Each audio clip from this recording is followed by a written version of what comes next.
freedom and beauty to everyone. I am the Technomage, and welcome to The Witcher Blood Origins review episode 3. And I so don't want to make the I don't I don't want to make this review. I don't even want to finish reviewing the series. I mean, I already finished watching the series.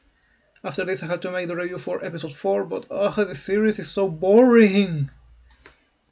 Well, I will talk about that on the final episode, on the final review, but alright, I'm going to try and make this as short as possible because honestly, I don't need to talk a lot about this series because this series has very little substance to it.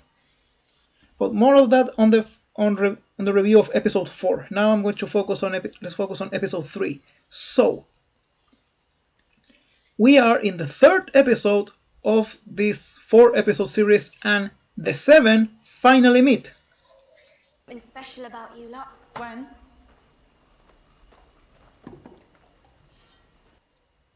Yes, the 7 heroes, the protagonists of the series, the ones that are supposed to save the Empire and fulfill their destiny and whatnot, they finally meet. I mean, and now in this one episode, they just like that, they become friends and they form bonds between them, bonds of friendship and honor and loyalty and camaraderie and all that in just one episode. And honestly, in one night of show time. Right, because it's just that easily to meet new people and trust them. And we finally get our first mention of this first version of a Witcher. Could work. What if we could create our own beast to fight and kill it? With the heart of the creature from the gateway and a very particular magic, I could become one with it. So yes, they finally it's like the creators of this series finally remembered that this series is called The Witcher, and there is supposed to be a Witcher in this series because then it wouldn't be much of a Witcher. And honestly, the characters are actually quite likable. I mean, if you hear some of their backstories. I thought maybe you'd come back here to make amends. I know. I haven't been back since Mother passed. We should never have taken you in. I never told anyone about what happened. I thought maybe if I put it away. But you can't. I've tried.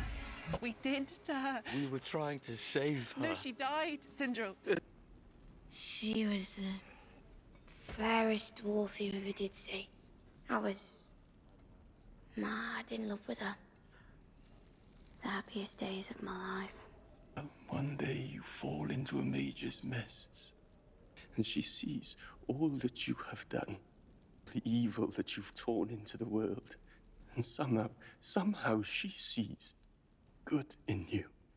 They are actually relatable, likable characters. They are characters that people would like, and fans will, and they could gather a following of fans and all that.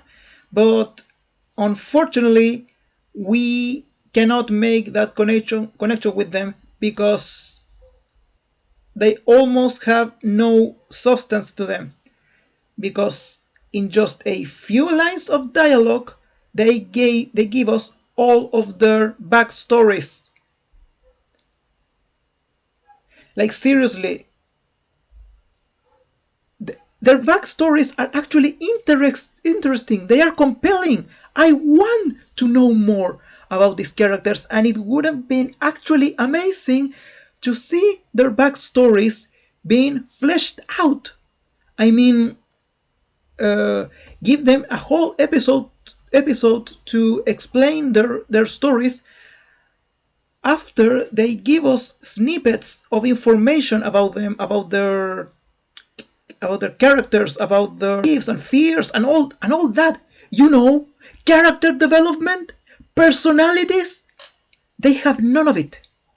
None. I mean, they have a cardboard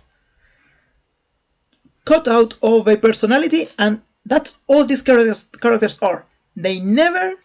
I mean, this is their circle. This is their area. This is their square feet of space, and they never grow out of there. Nothing. I mean, if they really wanted to make a compelling story, this series should have been twice as long. It should have been 8 episodes, at least. But no, they made this rush order of diversity and inclusion and whatnot.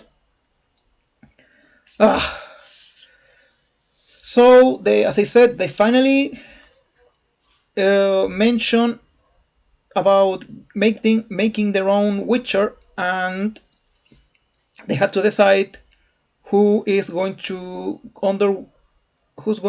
go under the procedure. And of course, Ailey, being the child of destiny, the girl who is the key to everything, she makes everything about herself. Kathleen said, 2 apart shall become 2 as 1. This again. I'll do it. This is my destiny. And of course, what does she receive in exchange of her egomania? Affirmation. Sharing my music could fix what I did, but it will never be enough. Sacrificing myself is the only way. No. Bring so much hope to this world. I've seen it. Bring nothing but death. You need to live, Ayla. Like, seriously, this is the other thing about this series. The relationships are so rushed. I understand that Fiol now has respect for Ailey after they have fought together. They have faced death together, and all that, and they have this common purpose of vengeance and destroying the Empress and the Empire and freeing the people and all of that. But they, spoiler, they fall in love with each other. Fiol and Ayla fall in love with each other. Just like that. Out of nowhere, now they are head over heels for each other. Where did that come from? I don't know. And oh, by the way, Avalach, yes, Avalach is in this series. He conspires with the Empress to steal Valor's book of portals so they can bypass Valor and open the portals. She can open the portals herself so she can continue with her grand plan of civilizing parallel dimensions and saving Elfkind, and Erendir betrays Valor. That's it. That's all I can say about those characters, because, again, these characters as well have only paper-cut personalities. They have no growth whatsoever, no explanation, no I mean, these characters barely have any backstory. Some of the protagonists of the 7, they have some backstory. The other characters have almost none. So Fiol bypasses Ayla and he undertakes the procedure. And I have to say, this scene is actually very well done. We have to keep going. Hold him steady.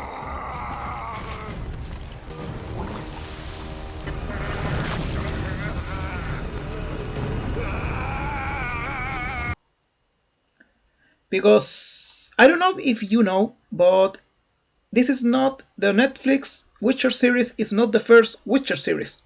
There was one made in Poland, in the Witcher's native country, Poland, the country where the author Andrei Sapkowski comes from, and they made their own television series for The Witcher. They're in the mid 2000s, I think, called Wiedźmin. By the way, Wiedźmin, it's Witcher, is how you pronounce Witcher in Polish, is the original term.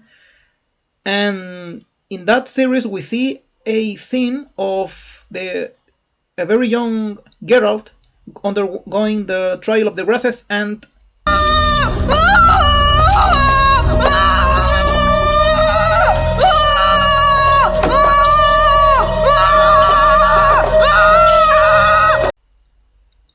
yes, it's quite horrifying. And in this series, they did it quite well. Now, moving forward to the end of the episode, we have our Witcher, our own monster.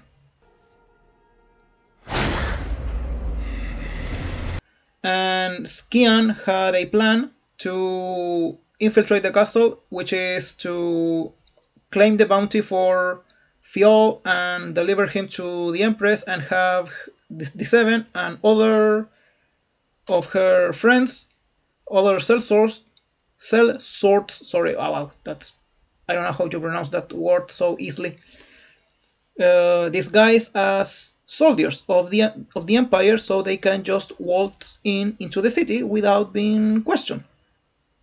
And it's actually a pretty simple, pretty straightforward, and quite effective plan.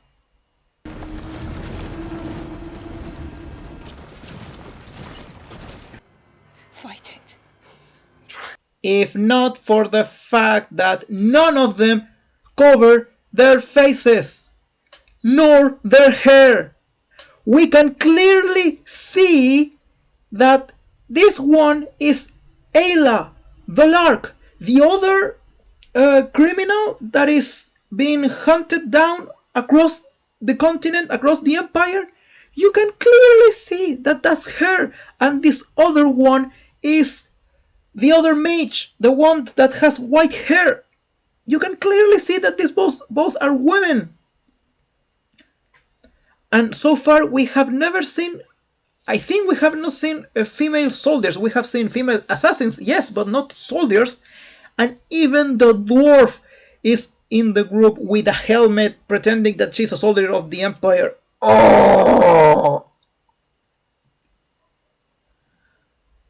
It is so dumb. And they get into the city, and that's the end of the episode. Yes, I know this review is quite short, but then again, there's nothing much to say about the series. Well, one episode left, and I will be done with this. This is the Technomage signing off. Thank you for watching. I will see you all in the next episode. Goodbye.